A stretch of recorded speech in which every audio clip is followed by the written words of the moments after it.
पहला शमूएल 16 बाब उसकी पहली आयत से 13वीं आयत तक। इल्तमास करूंगा मोहतरमा मिसेस रवीना तालिया साहिबा से कि वो इसे तलावत करें। थैंक यू जी। खुदा के कलाम में से पढ़ूंगी आपके लिए पहला शमूएल 16 बाब पहली से 13 आयत तक। यह है सफ़ा नंबर 275 पर। और खुदावंद ने शमूएल से कहा, तू कब तक साउल के लिए गम खाता रहेगा, जिस हाल के मैंने उसे बनी इस्राएल का बादशाह होने से रद्द कर दिया है। तू अपने सींग में तेल भर और जा, मैं तुझे बैतलहमी यस्सी के पास भेजता हूँ, क्योंकि मैंने उसके बेटों में से एक को अपनी तरफ से बादशाह चुना है। शमूएल ने कहा, मैं क्यों कर जाऊं? अगर साउल सुन लेगा तो मुझे मार ही डालेगा। खुदावंद ने कहा, एक बच्चिया अपने साथ ले और जा और कहना कि मैं खुदावंद के लिए कुर्बानी करने को आया हूं, और यस्सी को कुर्बानी की दावत देना। फिर मैं तुझे बता दूंगा कि तुझे क्या करना है, और उसी को जिसका नाम मैं तुझे बताऊं मेरे लिए मसा करना। और शमूएल ने वही जो खुदावंद ने कहा था किया और बैतलहम में आया। तब शहर के बुजुर्ग कांपते हुए उससे मिलने को गए और कहने लगे, तू सुलह के ख्याल से आया है? उसने कहा, सुलह के ख्याल से, मैं खुदावंद के लिए कुर्बानी चढ़ाने आया हूँ। तुम अपने आप को साफ करो और मेरे साथ कुर्बानी के लिए आओ। और उसने यस्सी को और उसके बेटों को पाक किया और उनको कुर्बानी की दावत दी। जब वो आए तो वो एलियाब को देखकर कहने लगा, यकीनन खुदावंद का ममसू उसके आगे है। पर खुदावंद ने शमूएल से कहा, तू उसके चेहरे और उसके कद की बुलंदी को ना देख, इसलिए कि मैंने उसे नापसंद किया। क्योंकि खुदावंद इंसान की माने नजर नहीं करता, इसलिए कि इंसान जाहिरी सूरत को देखता है, पर खुदावंद दिल पर नजर करता है। तब यस्सी ने अमीनदाब को बुलाया और उसे शमूएल के सामने से निकाला। उसने कहा, खुदावंद ने इसको भी नहीं चुना। फिर यस्सी ने समा को आगे किया। उसने कहा, खुदावंद ने इसको भी नहीं चुना। और यस्सी ने अपने 7 बेटों को शमूएल के सामने से निकाला। और शमूएल ने यस्सी से कहा कि खुदावंद ने इनको नहीं चुना है। फिर शमूएल ने यस्सी से पूछा, क्या तेरे सब लड़के यही हैं? उसने कहा, सबसे छोटा अभी रह गया है, वो भेड़ बकरियां चराता है। शमूएल ने यस्सी से कहा, उसे बुला भेज, क्योंकि जब तक वो यहाँ ना आ जाए हम नहीं बैठेंगे। सो वो उसे बुलवा कर अंदर लाया। वो सुर्ख रंग और खूबसूरत और हसीन था। और खुदावंद ने फरमाया, उठ और इसे मसा कर, क्योंकि वो यही है। तब शमूएल ने तेल का सींग लिया और उसे उसके भाइयों के दरमियान मसा किया। और खुदावंद की रूह उस दिन से आगे को दाऊद पर जोर से नाजिल होती रही। फिर शमूएल उठकर रामा को चला गया। खुदा के कलाम पर बरकत हो, आमीन। अजीजों, अब वक्त है कि हम खुदावंद का कलाम सुने, और मैं दरख्वास्त करूंगा रेवरेंड इमरान पाशा साहब से कि वो आज के हवालाजात की रोशनी में वो कलाम और वो इल्हाम जो खुदा से उन्हें अता हुआ है हम सब की हदायत के लिए पेश करें। मोहतरम रेवरेंड इमरान पाशा साहब। थैंक यू मुनव्वर भाई, थैंक यू सो मच। और थैंक यू सिस्टर रवीना और सिस्टर सुरैया, आप लोगों ने खुदावंद के कलाम को हमारे लिए पढ़ा। मैं खुदावंद का शुक्र करता हूँ कि खुदावंद ने ये कलाम मुझे दिया कि मैं आपसे शेयर करूँ, क्योंकि जब इंसान फिजिकली और इमोशनली जब तकलीफ में से गुजरता है तो आपको खुदा का कलाम ही है जो आपको तसल्ली देता है, इत्मीनान देता है और आपकी रहनुमाई करता है। और जो खुदा ने कलाम मुझे इस हफ्ते दिया, मैं आपके साथ इसको शेयर करना चाहता हूँ। सैमुअल की ये किताब जो है ये ओल्ड टेस्टामेंट में एक बहुत अहमियत की हामिल है। और ये वो दौर था जब काजियों का दौर ख़त्म हो रहा था, और सैमुअल जो था ये आखिरी काजी था और बनी इसराइल में बादशाहत का जो है वो दौर का आगाज हो रहा था। सैमुएल की किताब के अंदर 3 लोगों का बहुत अहम जिक्र हमें मिलता है। पहला सैमुएल, जो कि बतौर काजी और बतौर नबी हमें नजर आता है। दूसरा, हमें इसराइल का पहला बादशाह हमें साउल नजर आता है। और तीसरा, हमें जो है दाऊद बादशाह नजर आता है। और ये तीनों जो लोग हैं, ये सैमुएल की किताब के अंदर आपको लम्हा व लम्हा इनका जिक्र और इनके कारनामे हमें खुदा की इस कलाम में नजर आते हैं।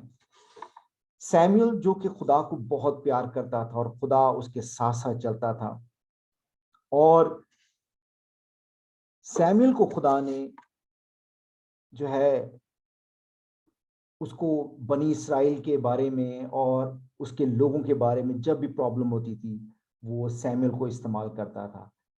बनी इसराइल, जिसे हम जानते हैं कि मुल्क मिस्र से लेके खुदा उस कौम को, जो कि उसकी अपनी कौम थी, उसके साथ साथ चलता था और मौजज़ात दिखाता था और अपनी मोहब्बत और अपनी प्रोटेक्शन को उन पे जाहिर करता था और उनको प्रोटेक्ट करता था। और 40 साल तक उसने अपनी प्रोटेक्शन को और अपनी मोहब्बत को उन पे जाहिर किया और उनको मुल्क मौइदा में लेके आया।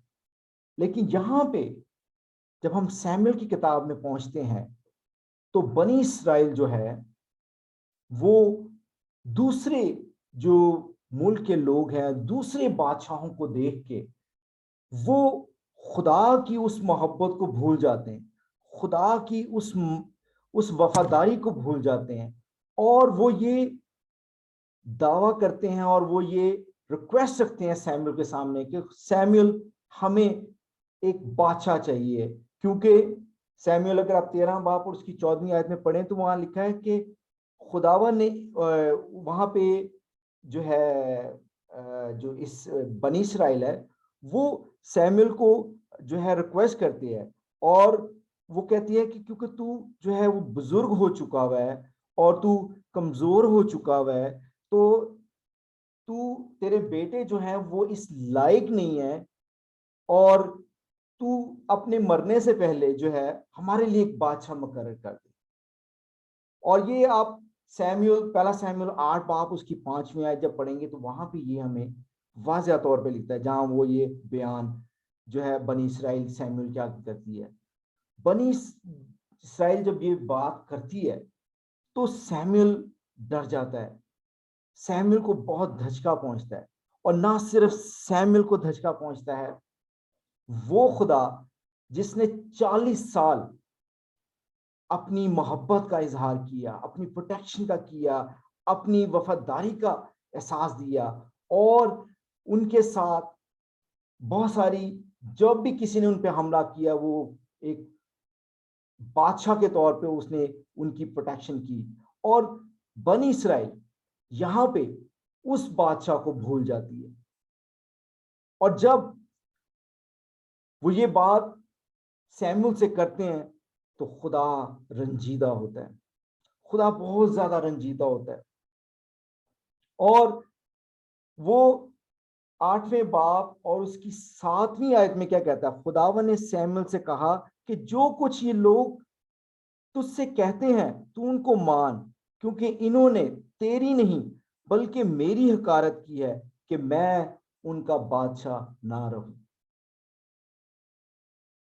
खुदा को ये बात बहुत बहुत बुरी लगी कि इन्होंने मुझे बादशाह मानने से इनकार कर दिया।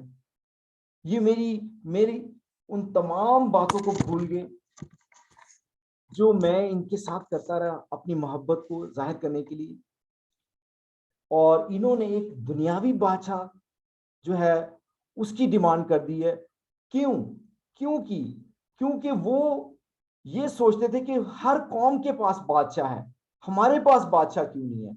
लेकिन वो ये भूल गए थे कि खुदा बनी इसराइल का बादशाह है, खुदा है जो उनको लीड करता था, खुदा था जो उनकी हर जो उनकी कामयाबी के पीछे उसका हाथ था, लेकिन वो इस बात को भूल जाते हैं और अजीजों वो ये गुनाह कर बैठते हैं।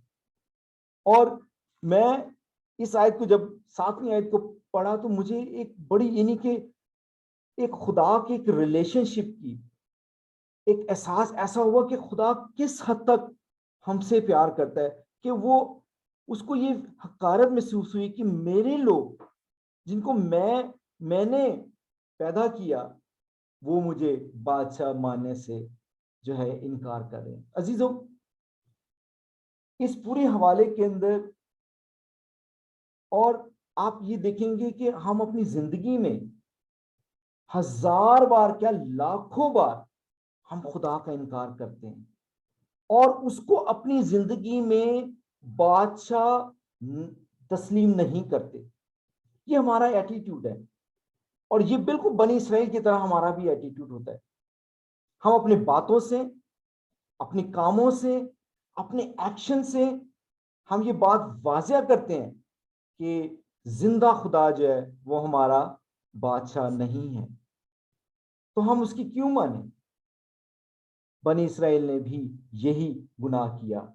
तब जो है सैमुएल 13 बाप उसकी जो है 13वें बाप में आप देखें कि वो वहां पे बकायदा हमें सिलेक्शंस नजर आती है कि खुदा जो है वो सैमुएल को कहता है कि ठीक है तू इनके लिए बादशाह तस्लीम कर, तलाश कर और इनको ये भी बता दे कि जो बादशाह ये मुकर्रर करेंगे वो इन पे क्या जुल्म करेगा, उसके नताइज क्या होंगे।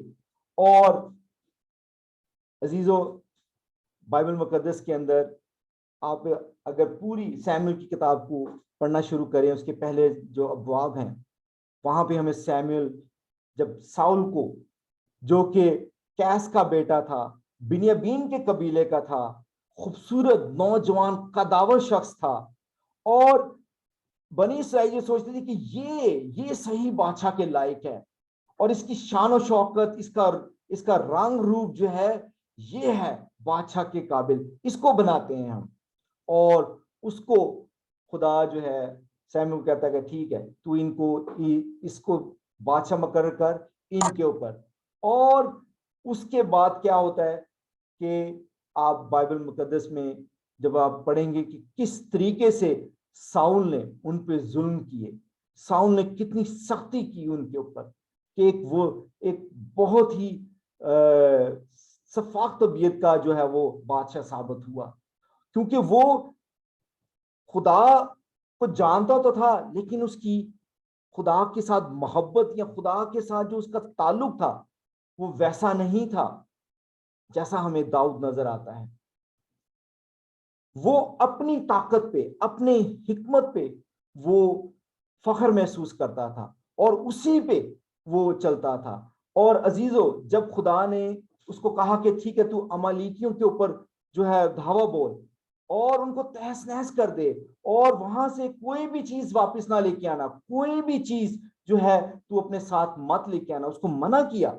लेकिन साउल ने ऐसा नहीं किया। साउल ने उनको तहस नहस किया और उनके माल मता को, यहाँ तक कि उनके बादशाह को और उनके बाल बच्चों को सबको वापस अपने साथ ले आया और खुदा का कहर उस पे नाजिल हुआ। खुदा ने कहा कि तूने मेरी हुक्म की जो है नाफरमानी की है, तुझे मैंने मना किया था लेकिन तू फिर भी जो है तूने वो तमाम लूट मार का जो है वो सारा सामान और माल मता ले आया और खुदा नाराज हुआ। और हम 15वें बाब की जो 19वीं आयत में वहां देखते हैं कि बस तूने खुदावन की बात क्यों ना मानी बल्कि लूट पर टूट कर वो काम कर गुजरा जो खुदावन की नजर में बुरा था। सैमुएल ने कहा, 22वीं आयत में कहता है कि सैमुएल ने कहा क्या खुदावन सोखती कुर्बानियों और जबियों और इतना ही खुश होता है जितना इस बात से कि खुदावन का हुक्म ना माना जाए। देख फरमा बरदारी कुर्बानी और बात मानना मेंढों की चर्बी से बेहतर है। सैमुअल डर गया जब उसको खुदा का ये बात पता चली कि खुदा खौफजदा हो गया। उसने वो तमाम चीजें जो लाया हुआ था उन तमाम को कुर्बानी पे चढ़ा दिया और उसने कहा कि मैं खुदा से माफी मांगता हूं, मैं इन तमाम चीजों को कुर्बान करता हूं, मुझे नहीं चाहिए। लेकिन खुदा ने कहा नहीं। सैमुअल ने नबूवत की कि खुदा इन सोख्ती कुर्बानियों और मेंढों से खुश नहीं होता, बल्कि हुक्म मानने से खुश होता है। कुर्बानी चढ़ाना, हुक्म कहता है कि हुक्म मानना कुर्बानी चढ़ाने से बेहतर है। हम खुदा के हुक्मों की परवाह नहीं करते, हम ज़ाहिरी चीजों की तरफ भागते हैं। सैमुअल ने भी यही किया और जिस पे खुदा ने उसको रद्द किया कि तू अब बादशाह नहीं रहेगा। साउल एक बहुत ही निडर और बहादुर बादशाह था और बहुत कामयाब था, हर जंग वो जीतता था, लेकिन खुदा ने उसको रद्द कर दिया। क्यों? क्योंकि उसने खुदा की नाफरमानी, खुदा के हुक्म को नहीं माना और अपने आप पे, अपनी अक्ल पे फख्र किया।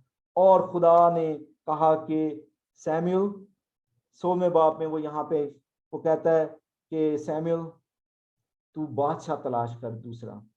मैं सैमुअल को जो है वो रद्द करता हूं, ये बादशाह नहीं रहेगा। लेकिन सैमुअल को बहुत दुख था। सैमुअल ने खुदा के आगे रो रो के दुआ की कि खुदाया तू सैमुअल को माफ कर दे, क्योंकि सैमुअल जो था वो साउल को प्यार करता था। और सैमुअल ने कहा कि खुदा तू उसको माफ कर दे। उसने कहा नहीं। पहली आयत 16वें बाब में क्या कहता है कि खुदावन ने सैमुअल से कहा कि तू कब तक साउल के लिए गम खाता रहेगा, जिस हाल में मैंने उसे बनी इस्राएल का बादशाह होने से रद्द कर दिया है। तू अपने सींग में तेल भर और जा, मैं तुझे बैतलहमी यस्सी के पास भेजता हूं, क्योंकि मैंने उसके बेटों में से एक को अपनी तरफ बादशाह चुना है। अजीजों, खुदा सैमुअल को कहता है गॉन, यानी कि आगे बढ़, तू अब साउल का तू अफसोस ना कर। कई दफा ये होता है अजीजों कि हम बहुत सी चीजों में हम गम खाते हैं और हम अपनी जिंदगी को रोक देते हैं, लेकिन खुदा सैमुअल को कहता है नहीं, आगे बढ़, क्योंकि खुदा के प्लान इंसानों के प्लान से बहुत मुख्तलिफ होते हैं। और खुदा चाहता था कि सैमुअल आगे बढ़े और उसने उसको ये बताया कि तू बैतलहम जा और वहां पे यस्सी का खानदान है जिसके बेटे हैं और उनमें से मैंने बादशाह चुना है। यहां पे एक बड़ी मजे की बात कि खुदा ने वाजिया नहीं किया कि उन 8 बेटों में से कौन सा बादशाह है। खुदा ने इस बात को अभी छुपाए रखा उसको, और खुदा जो है वो सिलेक्ट करता है। उसकी जो सिलेक्शन है वो ये बात वाजिया करना चाहता था कि व्हाई ही चूज डेविड, ये वो बात वाजिया करना चाहता था सैमुअल पे। और लिखा है कि सैमुअल जो है वो वहां से जाता है और उसके साथ साथ वो आगे दूसरी आदमी कहते सैमुअल ने कहा कि मैं क्यों कर जाऊं, अगर साउल सुन लेगा तो वो मुझे मार ही डालेगा।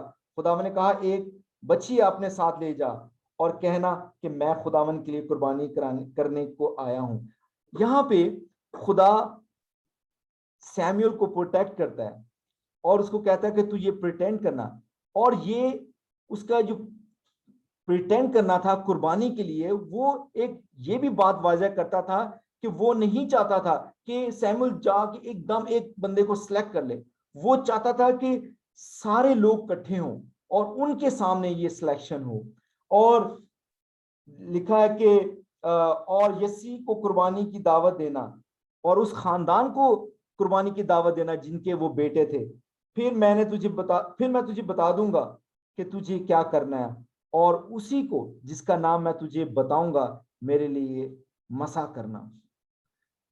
अजीजों, खुदावन की जो सिलेक्शंस होती है ना, चाहे वो हमारे लिए हो या यहाँ पे हमें जो इसराइल के नए बादशाह की सिलेक्शन के लिए, खुदा जानता है कि उसको किस किस्म का शख्स पसंद है, किस किस्म का जो है वो खुदा लोगों को पसंद करता है। यहाँ पे उसने ऑलरेडी सिलेक्ट कर चुका था, लेकिन वो चाहता था कि सैमुअल जाए और इस रस्म को, इस फरीजे को अंजाम दे।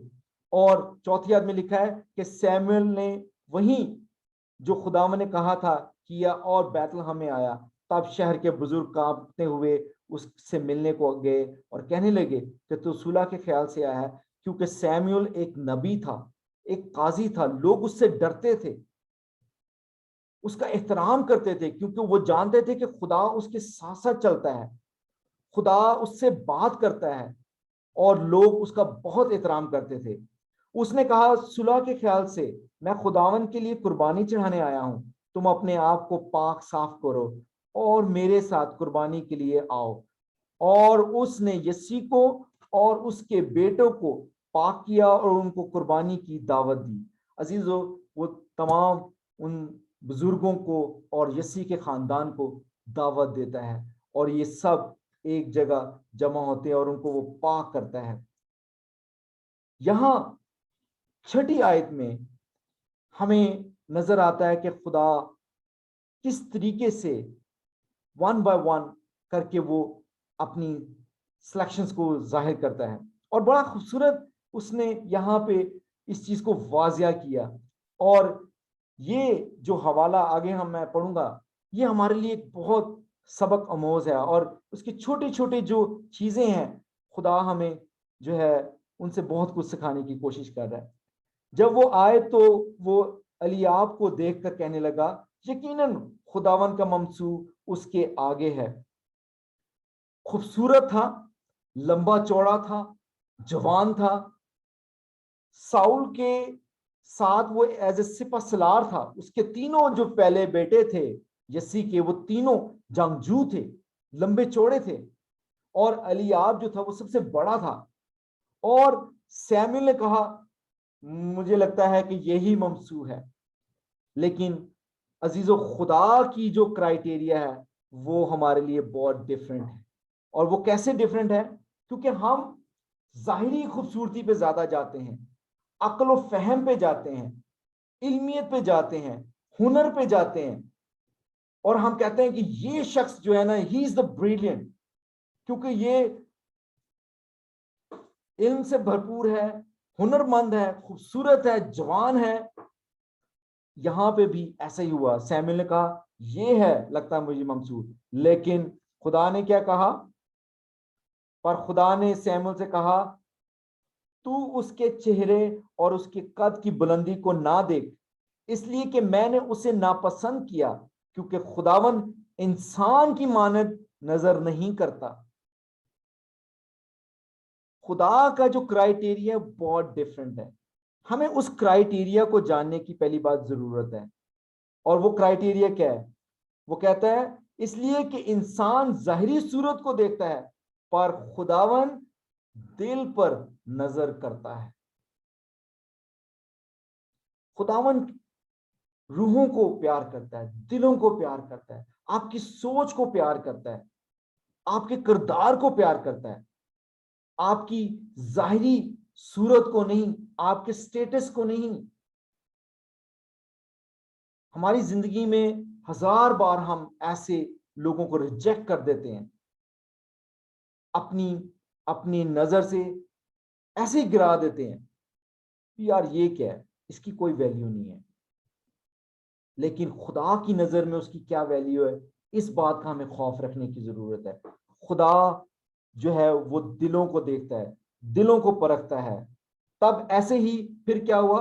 अभी नदब आया, उसको बुलाया, खुदा ने कहा नहीं। फिर 1 2 3 4 5 6 सातों बेटों को सामने से गुजारा गया, और खुदा ने कहा नहीं। सैमुएल बहुत परेशान हो गया।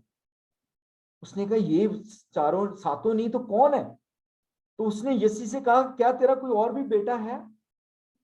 अब यहां देखें कि यस्सी, उसका बाप और उसके भाई, उनका उनका जो है एक्सप्रेशन और उनका जो ख्याल दाऊद के बारे में, वो कैसा अजीब। उन्होंने सैमुएल के आगे दाऊद का नाम भी लेना गुबारा किया। उन्होंने उसका नाम भी नहीं लिया। उसने कहा हाँ सबसे छोटा भी रह गया है, वो भेड़ बकरियां चराता है, नाम भी नहीं लिया उसका, उसकी हकारत, उसके बारे में वो सोच भी नहीं सकते थे कि ये बादशाह, नेवर एवर। और सैमुएल ने यसी से कहा, उसे बुला भेज, क्योंकि जब तक वो यहां ना आ जाए हम नहीं बैठेंगे। सो वो उसे बुलवा कर अंदर लाया, और उसकी जाहिरी हालत वो सुर्ख रंग, खूबसूरत और हसीन था। और खुदावन ने फरमाया, उठ और उसे मसा कर, क्योंकि यही है। तब सैमुएल ने तेल का सींग लिया और उसके भाइयों के दरमियान मसा किया, और खुदावन की रूह उस पर से उसके आगे को दाऊद पर जोर से नाजिल होती रही। फिर सैमुएल उठकर रामा को चला गया। अजीजों, जब दाऊद घर में दाखिल होता है, चरवाहा एक लाठी उसके हाथ में, शायद उसके हाथ में उसका साज भी हो जो वो बजाता था, बरबर। और जब वो दाखिल हुआ तो खुदा ने उसी वक्त सैमुएल को कहा कि यही है वो बादशाह, क्योंकि खुदा ने उसके दिल पर नजर की। दाऊद, अगर बाइबल मुकद्दस में देखें, ओल्ड टेस्टमेंट में 66 चैप्टर हैं दाऊद के बारे में। न्यू टेस्टमेंट में 59 बार दाऊद का हमें जिक्र मिलता है। जबूर की किताब जो कि 150 जबूर हैं, उनमें से 75 जबूर जो हैं वो दाऊद ने लिखे हैं।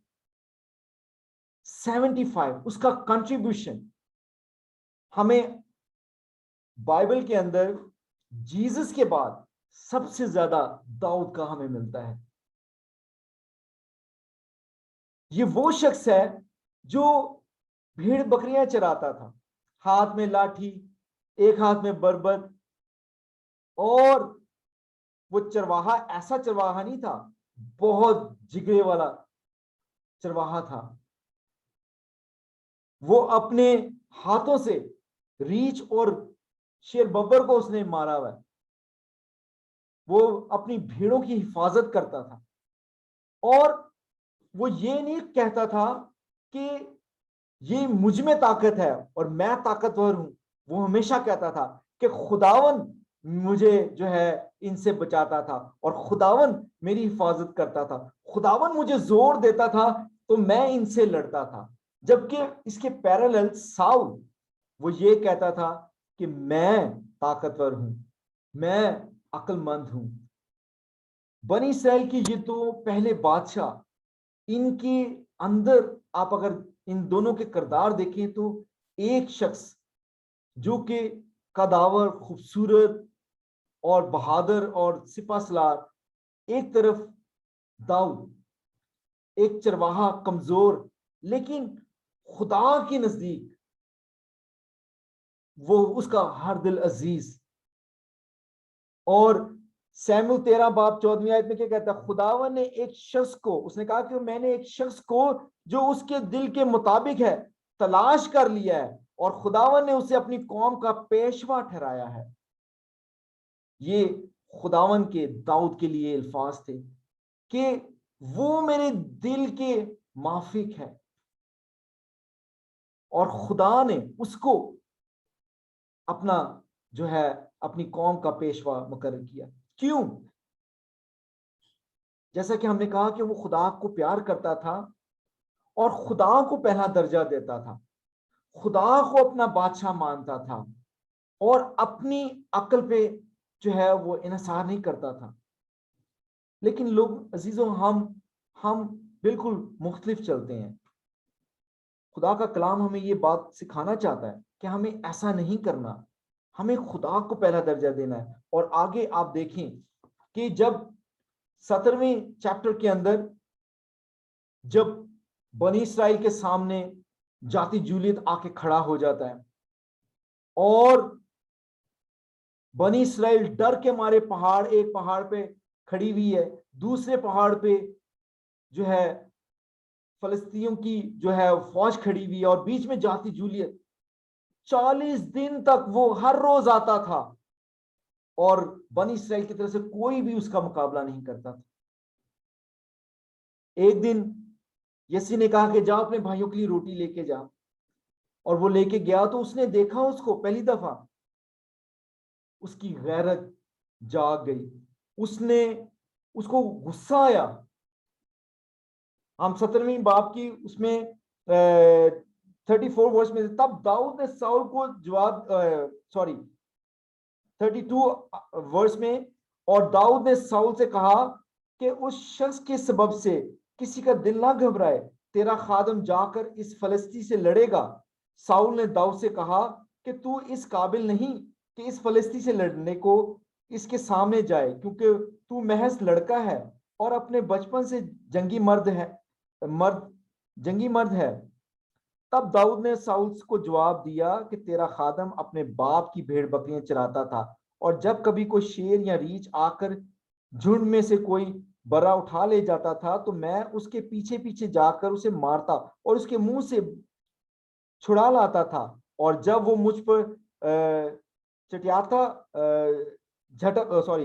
जब वो मुझ पर झपटता तो मैं उसकी दाढ़ी पकड़कर उसे मारता और हलाक कर देता।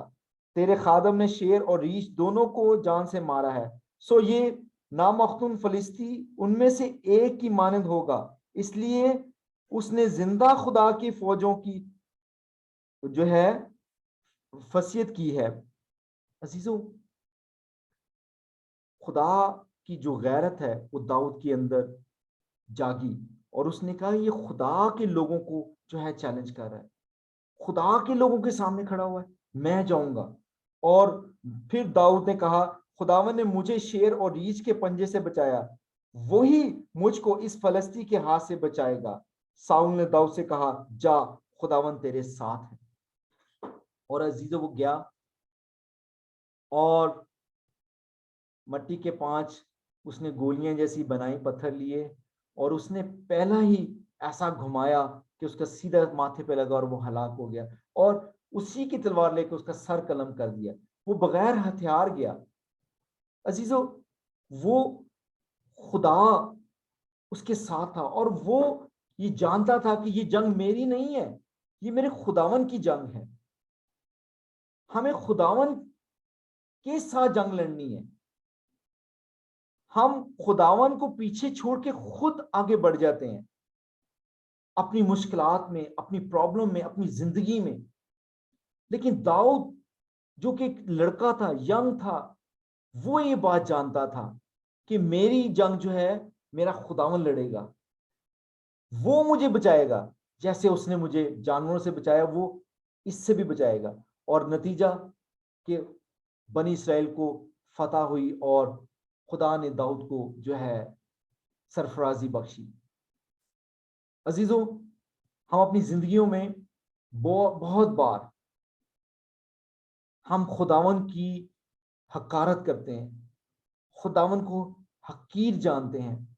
दावा हम करते हैं कि हम खुदा को प्यार करते हैं, लेकिन हमारी जिंदगियां 1000 बार हम खुदा को अपना बादशाह होने के लिए रिजेक्ट करते हैं।